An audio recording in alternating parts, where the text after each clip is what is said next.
Hello, I am PJ, And I'm Starfleet Boy. and this is Boat Wreck.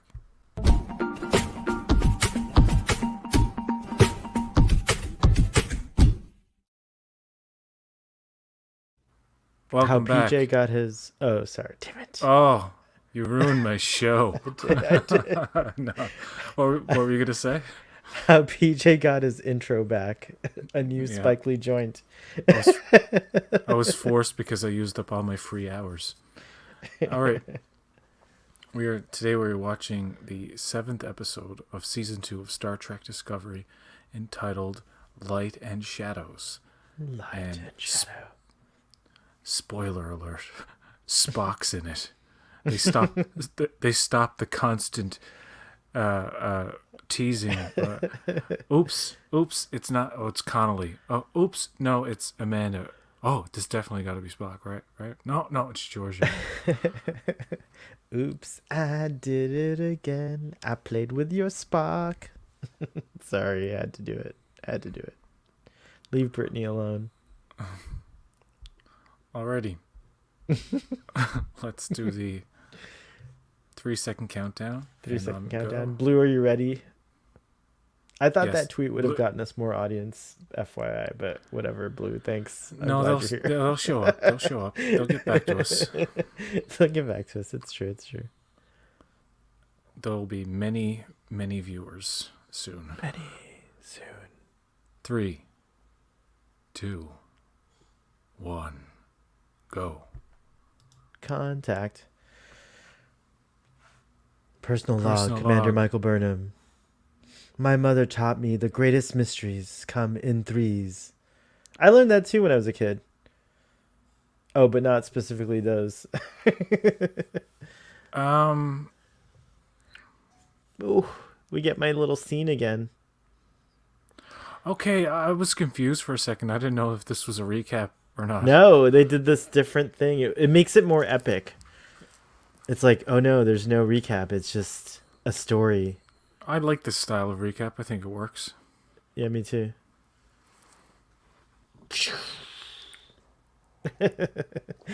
If someone's watching this without the episode playing, they're going to hear my awful sound effects.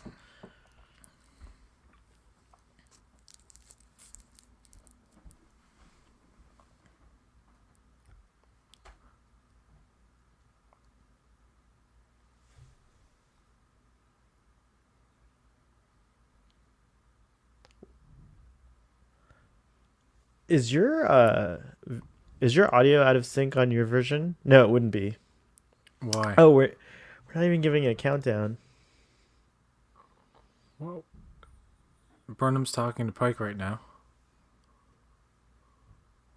Oh yeah, she lined back up. It was weird. The episode looked like their lips weren't moving at the right time, Oh, but it's correcting itself. It's because I'm streaming, probably. I haven't spoken to my mother since Sarek's on the Federation Task Force. Yeah, the audio's in sync. I'm just saying the video. Yeah, I on know. mine. Yeah, it happens sometimes. Yeah. I'd rather be the audio be in sync though. That's fine. 1 minute, 56, 57, 58, 59. 2 minutes. Boop boop. I like this little conversation. I really like that they had something to investigate over Kaminar, but it gave them the opportunity to add a little more Kaminar, and they just totally ignore the surface.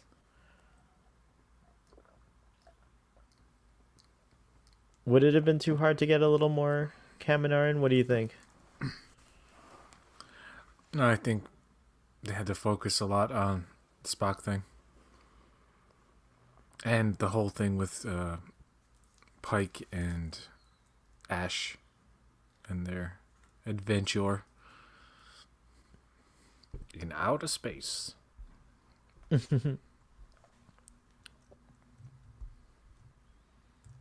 I think she may have said the F word and they replaced it with frickin', because they make a big deal about her saying frickin', and it's like, no. You guys talk like you're from the 21st century anyway, so like, how is that offensive?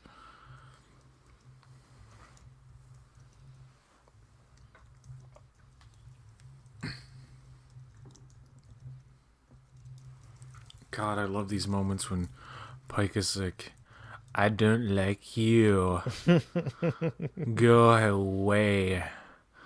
What's this move with the badge out? Like he tosses chair, outranks the badge. I like that. It's But a why would it's Tyler toss it, that in his hand like it's that? a It's so metaphor weird. for it. I'm you know what it is, that pissing contest. Yeah. Tyler's too It's a much. it's what does Cornwell say in one episode? The Oh, mightier this is than cool. the mightier than thou man bullshit or something. Yeah, yeah. I love this weird time distortion effect that they did. The sound is good always.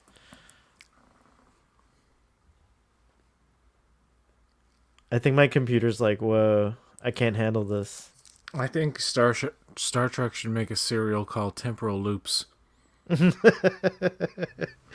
it should be a 12-hour YouTube video that you could just stream to help you go to bed. Temporal anomalies. Narrated by Anson Mount.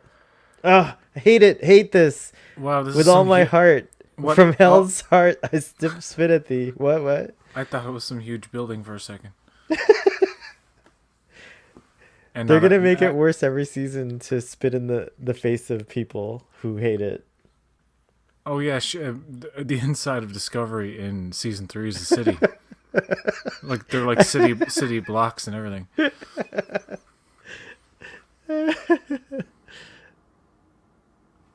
It's like they really saved all the space in the ship for the insides. Shazad Latif looks particularly attractive in this episode. I'm not sure why. It's those bedroom eyes. It is, but also I think his beard and his hair are like a good length right now for me. You know, scratch in your sleep. Can you tell I'm getting excited about Spock? That Spock's cool. Spock's awesome. I love Spock. I don't know about Shazad Latif, but I think Ethan Peck looks better with a beard. I think he looks it more like disguises. Spock without his beard, yeah. I think he looks more like Spock with it. Funny enough, for some reason, I don't know why. And then when he doesn't have it, he looks like it's too much of Leonard Nimoy in my mind. And the fact that Zachary Quinto looks kind of like Leonard Nimoy, and now Ethan Peck nails it in terms of attitude and delivery. But I'm not saying it's a bad thing that he doesn't look like Leonard Nimoy. I'm just saying you kind of got to get used to. Ethan Peck is the least Leonard Nimoy lookalike Spock, Yeah. but I still like him. He has a great voice. Yeah. Oh, cool! It's a Marta Cunningham. Oh, look at the pretty This- city. This is a beautiful depiction of Vulcan. It's like I like that we see places on Vulcan that we never saw before, like a water place. You know, cities. Like I like the fireplaces. the fireplaces. But yes, it's true. It's not only like just this desolate fucking desert planet. It has Right. different like weather systems and shit. I just think mainly, like for the most part, it is a generally hotter planet. What do you think of Sarek's Pimpin' Crib, everybody? Looks like one of those condos in Muskoka, Ontario. Oh, Not condos, cottages. It's funny because like my aunt's husband, like 10 years ago or something, it's like, yeah, come up to the cottage. The cottage is like a mansion that's like very like it's like very modern looking and shit. It's like, man, this looks like something where they could film like a futuristic movie and whatnot. And it's kind of like you should tell them that they should rent it out. They probably do. If they live there all the time. not as pretty as this. This is obviously they're putting some things in these spaces to make it look more alien, but just the area is certain architecture in A friend Canada or of Toronto you can find. It's very like interesting to look at, and it's only like in one spot surrounded by all normal stuff. It's not like it's like here, like certain stretches of a street will have these like amazing houses, and then it's like, oh, back to the regular ones, and it's like everything's weirdly placed. Definitely some kind of fashion artist lives here. Some kind of artist themselves, like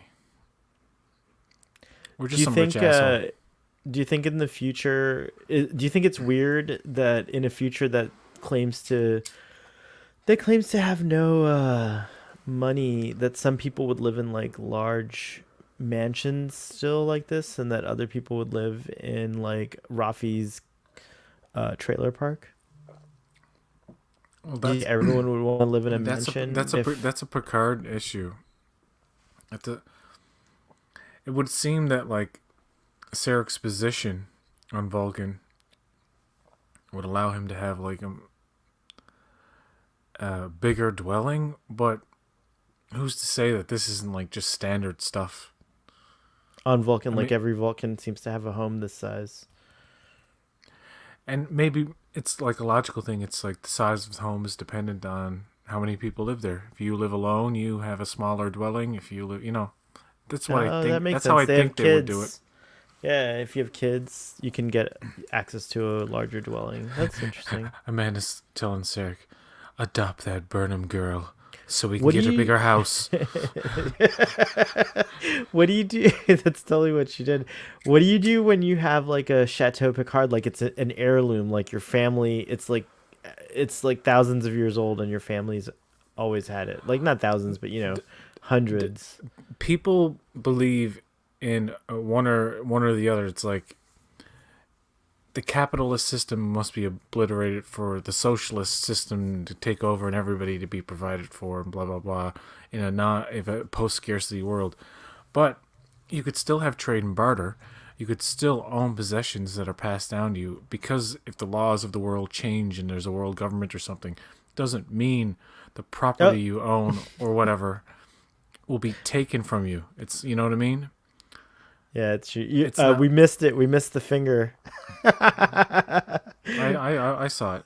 I saw it. Okay, I saw it too. But what you're saying, I was vibing with it. So So like sorry, I interrupted. Picard's vineyard would be legally like inherited to him, but it's not like a thing where anybody who say if you were just born into a family and generations of people who just pick their own house and live their own life and whatever as modest or whatever as it was, then that's it. Do you think that like Picard growing up with such privilege though, because it is still a privilege compared to what like the majority of people on Earth have probably, um, it Is it a forced him privilege or to. is it a privilege or is it a burden that in the 24th Well, century you would go well, through the it can be trouble of both. you would It but can be you would both. You can but still you have privilege, and it could feel like a burden, or it could, but you know what what I is the mean, like privilege? A big burden and privilege. Oh, go ahead. Sorry. I'm The, saying the whole thing about taking over the vineyard is it's work and you need to I don't know like how that works I to think the the privilege part is that it's unusual, like not in the norm. Like most people are probably not like living in a family home that they've inherited or anything like that in on Earth. Like by that other logic of like how homes could be like, yes, assigned or whatever. but again like I don't think privilege should be looked on as I mean, like, like I think everyone has a privilege of some kind. Like, you know what I yeah. mean? Like, and so I'm not trying to say that like privilege is a bad thing. I'm just saying, like, do you think his privilege of having that situation that's unique forced him to be like more, hardworking, or like he wanted to do something bigger, and like he wanted to get away from it in a sense, because he didn't initially as a young man want to deal with that privilege, so it forced him to go off to kind of do other things, and that's how he found Starfleet. The only way I can view it is if I were little Picard on the vineyard, and if I had dreams of going out, and he also had the archaeology thing, like wanted to go out and explore in that way. He wanted to kind of be the space Indiana Jones in a sense, but being a Starfleet officer was something he always wanted to do. And if I was him as a kid having that dream, the so-called privilege of the vineyard would be like, I don't want to deal with all this. I don't want to take care. Right. My To you, it might and be a and my my burden. And my it, bro my brother Renee, and Renee, his brother, is like, you talk about privilege. He's a hard working, like old fashioned dude. He actually I think he everyone works actually hard. disregards privilege. He actually looks at Picard and sees him as kind of puts him up on this like thing where, oh, you're so comfortable on your shit. Like it's all like a cakewalk for you. And the whole idea of that is that each brother is a hard-working individual, despite where they come from or whatever, like that. Like in the Star Trek world, if you come from nothing, you're just born into the world and given every opportunity, just like somebody whose family has a history of Right. service in the In Federation, and it's not as much privilege as it's like prestige. Like uh, Picards are a famous kind of fucking family throughout history, if you really think about it, right? So in a sense, like it's it could give him the kind of hubris that they call him out on, give him the kind of sense of like, I'm a little bit more important and people will listen to me, because of who I am. But you got to give the dude credit. Some of these, like even Janeway or fucking Kirk or any of them, Archer, you got to give them credit for all the shit they do and all the times they save Earth and humanity and stuff. Because in reality, if those people existed, they would be regarded as like true fucking heroes that nobody would not recognize. You know what I mean? So yeah, if you come from privilege, you can be just as good or as shitty as somebody who comes from nothing. Does that answer your question? But people don't come from nothing in Picard's time anymore. Everyone's like kind of No, what I granted mean from like come from yeah. nothing is that, like you said, people who don't have the big house that they inherited or something or Right, born right, into. right. It's a world where it's the true freedom is that property that is passed down until it is given away or just disregarded. Picard at any time can just say, "Here, somebody else take this. I hope he I gives don't it want it," and he can go to live in whatever apartment he wants yeah, it's anywhere. true. I hope he gives it to Larissa and Jaban. By the way, Laris and Did I say Larissa? Laris and Javon. Clarissa explains it all. we got Um, sidetracked with that conversation, but I was watching. no, I think it was I was Star Trek watching the relevant. Spock stuff. Yeah, you saw Spock. He was Yeah. so awesome. That's Well, technically you were gonna say something else. He was so yeah, something. he's so hot. That's technically the second appearance. And hi, Braxton, by the way. Hello, Braxton. That's technically the second appearance of Spock ever in the storyline, in the what do you call that continuity, right? Mm, Like I if you get watch Star Trek in order of continuity or time, then that's the second time Spock appears. You see him first in the cage, cage. Yeah, yeah, sure. and then you see him here, and then you'll see him again in TOS. Did you know? I'm gonna tell you something about Spock. You might not have known. He likes science. He does. I like him for liking science.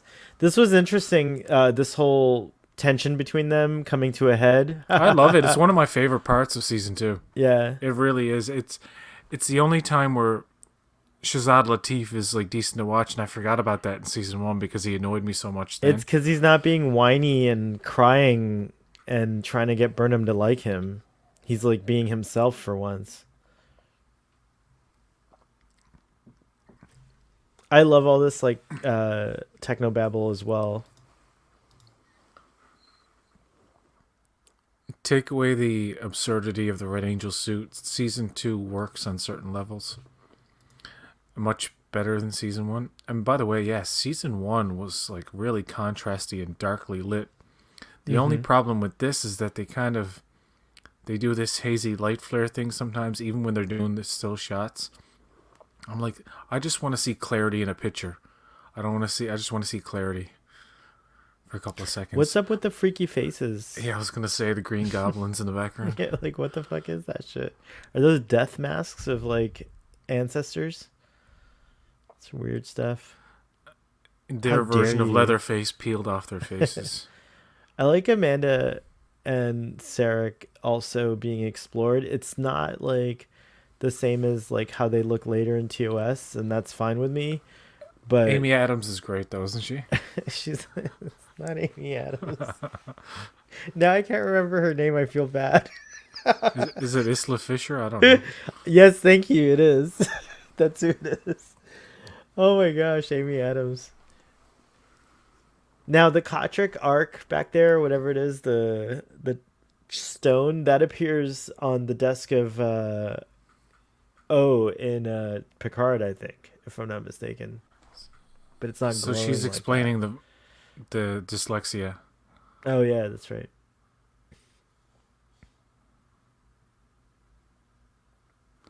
You you think Vulcans would be like, this human thing called dyslexia. Let's solve it. Let's conquer it. Let's teach Spock in a certain way.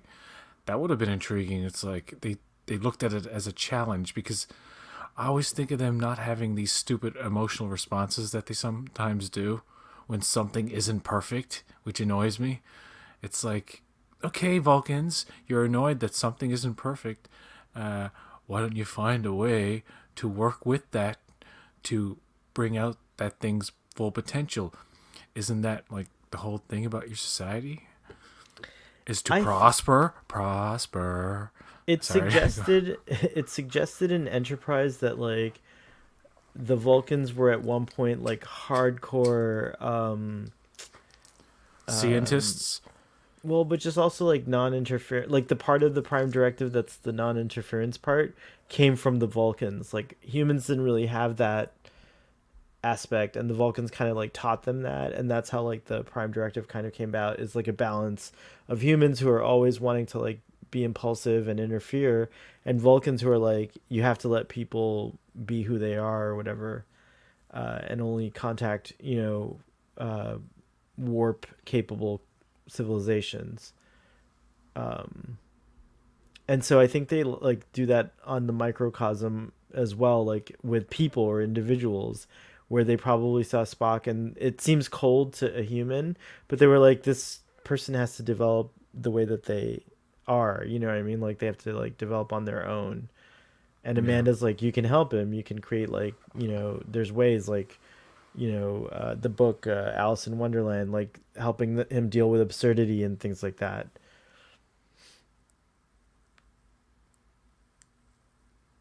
Sarek makes a great decision here. I like that he saves Burnham in a way. He prevents her from doing mutiny again. Yeah. But see, it seems cold, right? Like it seems like, no, why Am is I he hearing going your in? copy? Is that what you're hearing? Hold on 1 second. Okay, never mind. I was my ears were playing tricks on me. I thought I heard Sarek's voice copying on your end, Oh, weird. but Once that again. wouldn't be possible. Once again. I like how he says once again.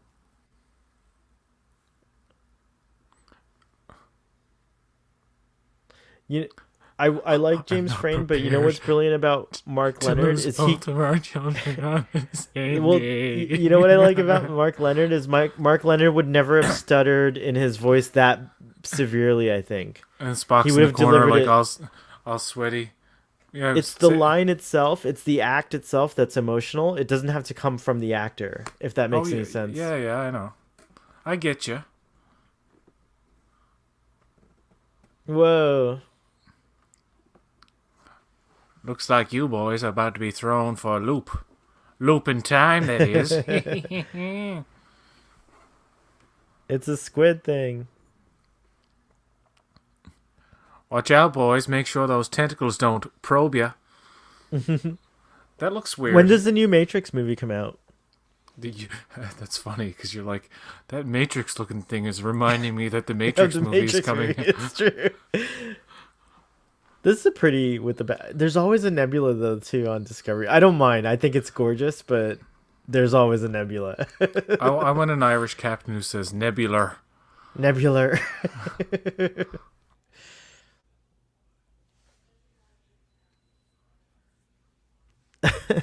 Giorgio. Oh, Braxton, I didn't give you a timestamp. I don't know if you're trying to sync up with us. My bad. Oh, you get commercials, but right now you found 20 around relatively 23 minutes 47 seconds. This is scan and repairs Spock's neuro blah blah blah. Risk to your brother. I like Giorgio's look. She's like kind of telling her like this is not good. Yeah. She should have blinked at Leland until he disappeared. My complicated relationship with Giorgio and how I have little moments where I'm like, this is good, and then other moments where she's like, I'll get you, Batman, and your little Robin too. She doesn't sound like that at all, and that's not a fair representation of what she is as a character. I just failed in my observation. There was these Dutch tilts seem like not as important as they normally would be because every time like there's so many Dutch tilts on Discovery. It's like it's you know what I mean like This episode in particular, the last two episodes have featured much more kinetic camera movements in general. what do you think of a director directing a whole season of a show?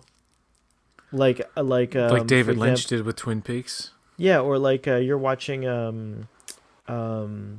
Halston. That's one director on the whole show. Yeah, it's consistency, isn't it? It's an auteur's vision, because usually what happens with TV shows is that the director isn't the visionary; it's the writer and the showrunner. Mm-hmm. And what you do is you acquiesce to what they want, and you film it.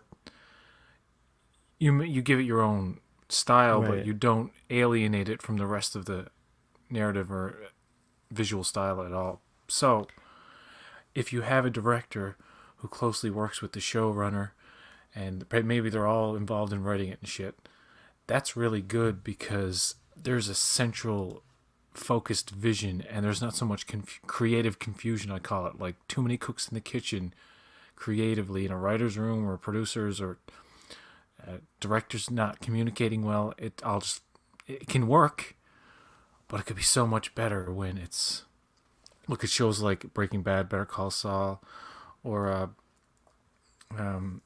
Mayor of Easttown, which I'm watching.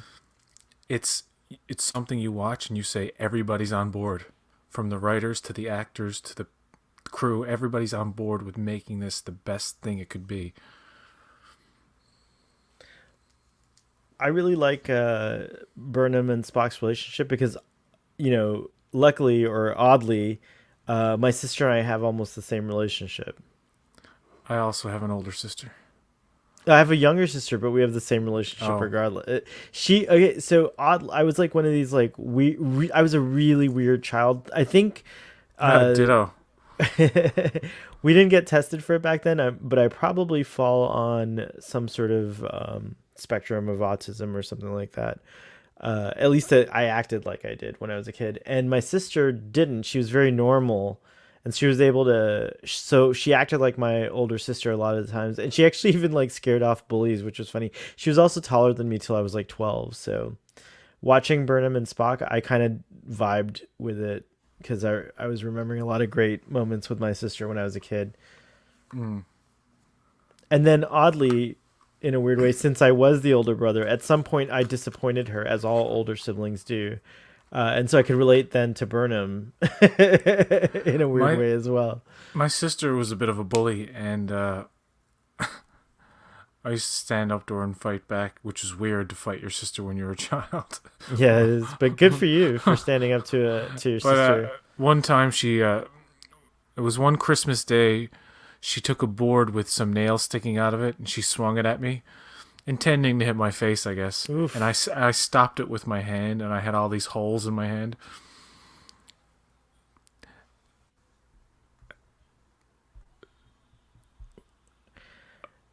This is crazy.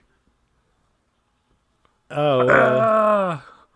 it's cool that Pike realizes what he saw. Like at first he thought, and then there you go. He's like, oh, I get it now. That I story I get to just told was choose. 100% true, by the way.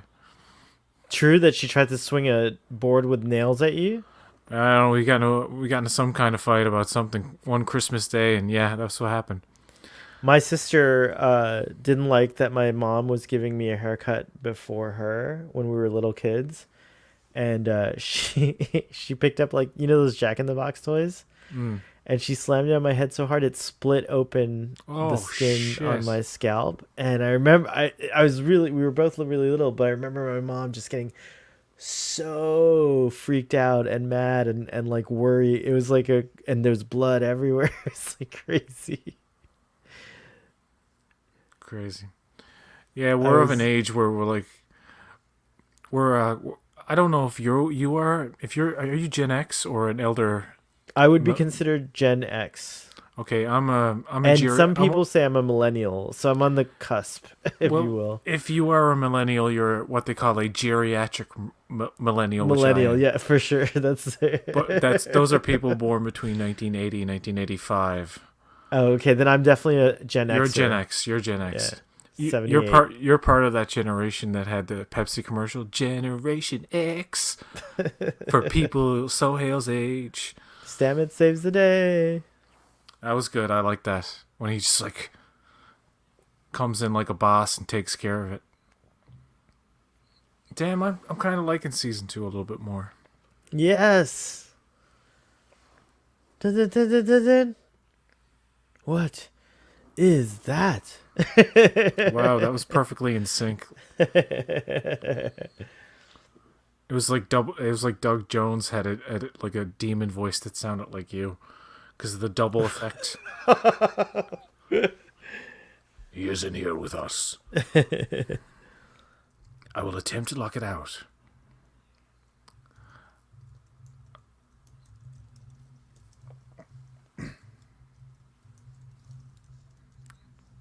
I always like when it's like, can we beam him out? Too much interference of some sort. And of course, that kind of makes sense in the context of like a lot of crazy stuff going on. Beaming might not be like the safest thing.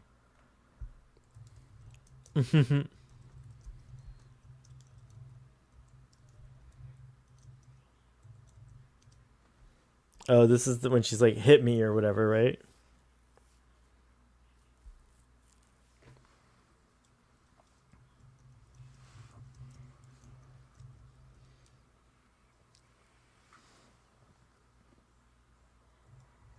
PJ, did you listen to my birthday episode of Drunk Space Nine?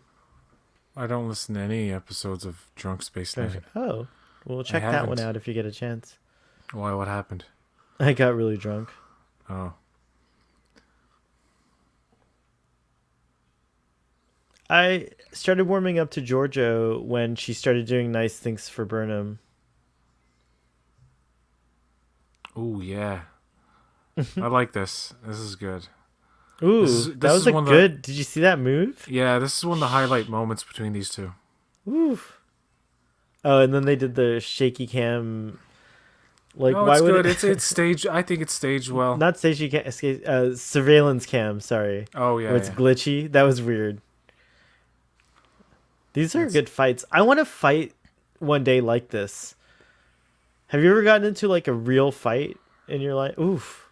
I would imagine Sneak was like, I'm She having a cracks her head. hand to hand combat with fucking Michelle Michelle freaking Yeoh. yo. She It's probably like, taught her a thing or two. well, that's the thing. You're working with the best. They're gonna make you Hmm. look good too, and bring out the best in you. That was a good Eh, fight scene. It was. I don't remember if the last fight scene was good though. The multi gravity one.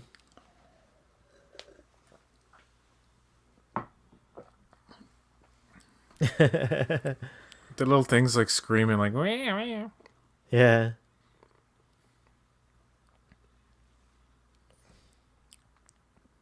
Why does it have to even make a sound? Like, oh, this is the part where it infects Arium. I have to say I was genuinely sad to see Ariam go. The episode where she goes is one of the best ones. It also contains a very good fight. Spock, open your eyes. These Section 31 phasers look like the Star Trek 3 era phasers to me. Yeah. Which would make sense. They'd be a little ahead, or a lot ahead, I guess, because they can invent time suits apparently 20 years ago that have immense power to like do an EMP that could knock out a power grid across a planet. Oh, and move a church across time with people in it. The tactical uniform's pretty awesome. Can you imagine what it looks like with the colorful tunics underneath?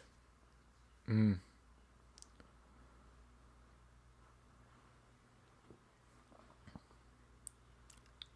Does that do anything bad to Kaminar, by the way? It's like, sir, we just got a report from Kaminar. It's not there anymore. like, like, did it maybe like reverse time in some parts of Kaminar, or like fast forward it to like other, like, you know what I mean? Like, what the hell was that? They just they left were, it alone and then assumed it was all good. they were like on Kaminar. They're like, the Baul are back with a vengeance. They're gonna destroy us. It actually seemed far enough away.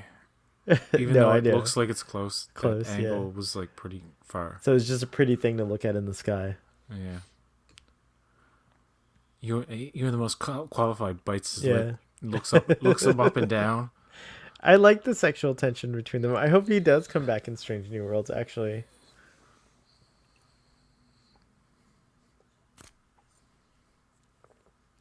If Strange New Worlds, like around season 3, brings Tyler back, I'd be cool with it. Eh. I think I'd be cool with it if they brought him back in season 1, but I just wish they wouldn't front load everything, but they probably will.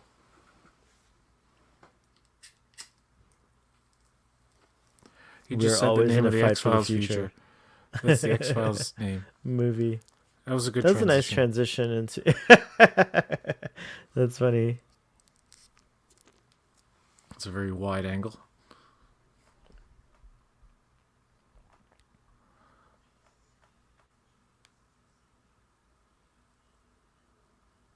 Braxton, you can work out from home while you listen to our commentary and watch the show.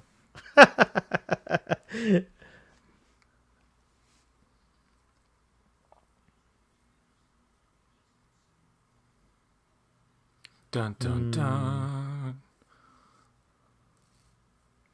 It's like a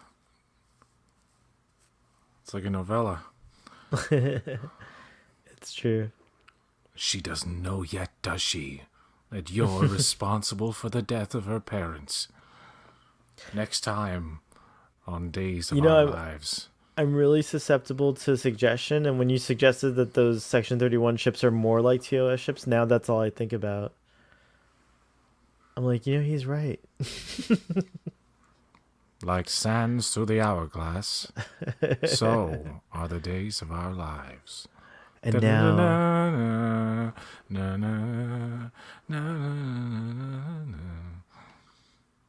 if you do the next episode with Sean, it's okay, but I'm going to watch it anyways because I really like it. Oh, if memory serves. Yeah. Here's my impression of the Telosians in the cage. Okay. We can read your thoughts. And here's them in Discovery. Hey, how's it going? We can read your thoughts now. I do wish they had the high-pitched voices. It was more like, we can read your thoughts. His mind is primitive. His mind is primitive. No, what does that actually sound? They don't sound that much, but what do I sound like? I sound like a character. I just can't No, you think sound of what just it like is. Skeletor from Spider-Man. Oh, that's He-Man. what it is. I'll get you, He-Man. And I say, hey, hey, hey, hey. Talos 4. Here we go. Yes. That opening to that episode is fire. Yeah, it's really jarring. They're like, look at how much we've changed it. This music's nice too. It is. All right. That was Cool. good. That went by quickly. That was a fast commentary. Blue and Braxton, I hope you enjoyed. Audience, replay audience. Thank you. And You're doing a cool thing here. You're completing a commentary, a fan commentary series. series. That's neat. I'm sure Kudos. something's going to interrupt it, and I'm going to abandon it for 2 years. No, you're too far along. I don't think it's gonna stop. I think you're gonna at least get through season 2. It will never end. They will make more episodes, and I will always have to do this. If anybody's interested in a Curb Your Enthusiasm, the latest season, like the last one, about the Spite store, then I think that would be fun to watch with an audience. I'm super down for that. All right. Thank you. Until Thank next you. time, folks. Live long and prosper.